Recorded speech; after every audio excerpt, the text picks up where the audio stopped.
Train तलावा कलायै राजागै लांमा चौखा चाकरा बिश्रामगंज थानानि बिसिं खबजोंनाय नाथुं बाजार तै आदिवासी colony आमचाइनि कचारो rail रेलनि तला कलायै लांमा चौई थांका आमचाइनि लुकुरक सांग्रंसानि फुं दामचिसा तामानि जरा रेल लाइन मांकथै कलाइजाक नुगै लगे लगे बिश्रामगंज थानानि पुलिस न कक्तमा रहका बरक फाइका तै लगियो जिआरपि पुलिस रगबो फाइ सकपाइखा ताबकसाक जरा ओ चाकरा साबो बरनि फाइका बिनिसिनि मुंतामो साइ मानसुगियाखौ जेरै नायतंगो पुलिस কি দিছে না এটা তো আমরাই তো জানা না এরপরে সকালে পাইবে এটা আমরা ধারণা করেছি এটা সকালে হইব কি হইছে না ওই তো রেল দিয়া মারা গেছে বাড়ি খেয়ে মারা গেছে। এই জায়গাটার নাম কি তা এই জায়গাটার নাম আদিবাসী কলোনি।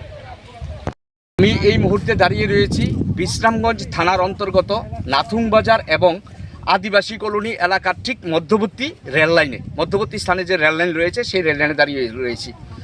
আনুমানিক আজকে সকাল 11টায় আগরতলা থেকে সাবরুমের দিকে একটি ট্রেন গিয়েছে। সেই ট্রেনের চাকার নিচে পড়ে মৃত্যু হয়েছে 75 থেকে 80 বছর বয়স্ক একজন বৃদ্ধ ব্যক্তির। এখনও জানা যায়নি, তার পরিচয় এখনও জানা যায়নি। ঘটনাস্থলে ছুটে এসেছে বিশ্রামগঞ্জ থানার পুলিশ, ছুটে এসেছে জিআরপি, রেল পুলিশ সবাই, কিন্তু ব্যক্তিটিকে এখনও শনাক্ত করতে পারেনি। আজ থেকে 1 মাস পূর্বেও এই নাথুংবাজার এবং ননজলা থেকে অল্প একটু দূরে আরেকজন লোক রেলের নিচে পড়ে চাপা পড়েছিল, মৃত্যু হয়েছিল।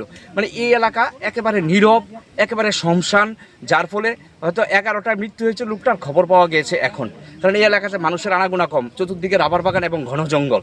এই এলাকাতে হামেশাই এমন হচ্ছে, কিছুদিন পর পর রেলের চাকার নিচে পড়ে মৃত্যু হচ্ছে বহু মানুষের। তাই এই এলাকা নীরব হওয়াতে মনে হয় এমন হচ্ছে, কিন্তু লোকটির পরিচয় এখনও পাওয়া যায়নি। গোটা এলাকার মানুষ ঘটনাস্থলে ছুটে এসেছে মানুষটিকে দেখার জন্য, কিন্তু কেউ চিনতে পারছে না।